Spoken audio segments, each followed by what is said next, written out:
Hello everyone, कैसे हैं आप सब लोग। उम्मीद करती हूँ आप सब लोग अच्छे होंगे। Welcome to my YouTube channel the बायोमेनिया।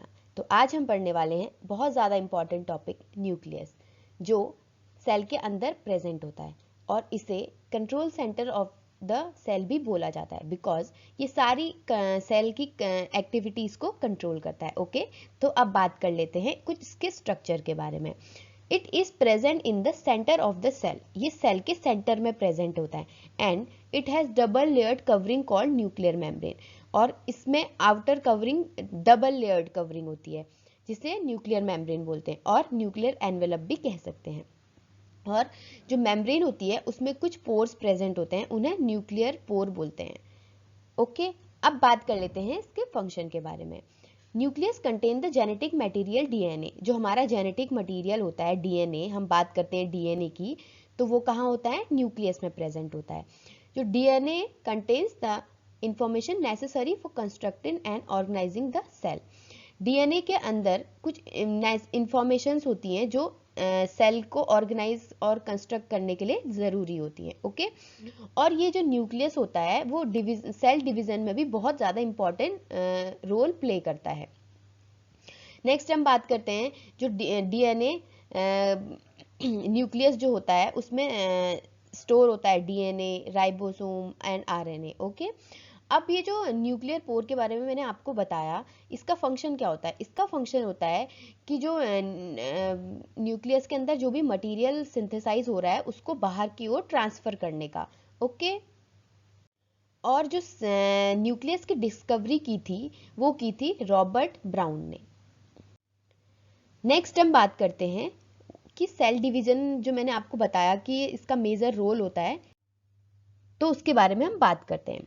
जो सेल डिवीजन होता है, इसमें आपको ये पिक्चर में दिख रहा होगा, सबसे पहले जो होता है न्यूक्लियस डिवाइड होता है। ओके, फिर उसके बाद साइटोप्लाज्म डिवाइड होकर दो सेल बनते हैं, इन्हें डॉटर सेल बोलते हैं, और एक माइटोसिस का प्रोसेस है। ओके,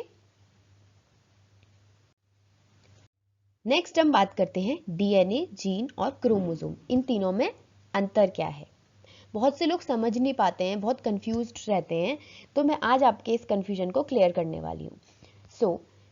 अभी जो मैंने आपको बताया था कि डीएनए न्यूक्लियस के अंदर प्रेजेंट होता है, जो आपको साइड में पिक्चर दिख रहा है उसमें आप देखो जो क्रोमैटिन आपको दिखाई दे रहा होगा, तो क्रोमैटिन क्या है, डीएनए का कंडेंस फॉर्म है। जो हमारा डीएनए होता है वो बहुत बड़ा साइज का होता है, सेल से भी बड़ा साइज का होता है, तो इसलिए उसको हमें कंडेंस करके सेल के अंदर फिट करना होता है। इसलिए जो डीएनए होता है वो कंडेंस फॉर्म में, क्रोमैटिन की फॉर्म में अंदर सेल के अंदर न्यूक्लियस के अंदर प्रेजेंट होता है।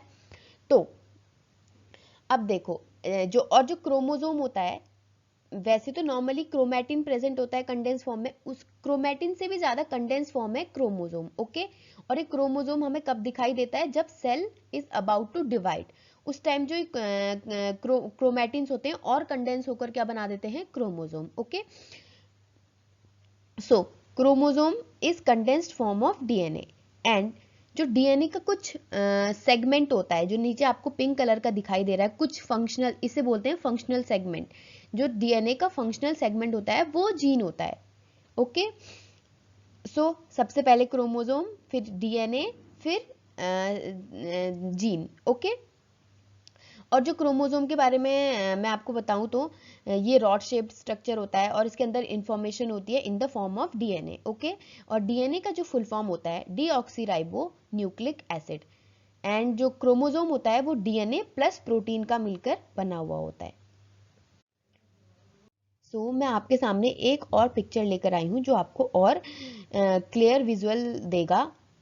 लाइक इट इज सेल, आपको दिख रहा होगा सेल, सेल के अंदर न्यूक्लियस है, उस न्यूक्लियस को जूम करके दिखाया गया है। उस न्यूक्लियर के अंदर क्या प्रेजेंट है, डीएनए कंडेंस फॉर्म होकर क्रोमोसोम के फॉर्म में प्रेजेंट है। ओके, और वो क्रोमोसोम को जूम करके दिखाया गया है, रॉड शेप स्ट्रक्चर। उसके बाद जो क्रोमोसोम के अंदर क्या प्रेजेंट है, डीएनए। ठीक है, और डीएनए के अंदर जो एक फंक्शनल सेगमेंट है उसे बोलते हैं जीन, जो यहाँ पर शो किया गया है। वीडियो अगर पसंद आया हो तो लाइक, सब्सक्राइब, शेयर जरूर कीजिएगा। Thank you so much.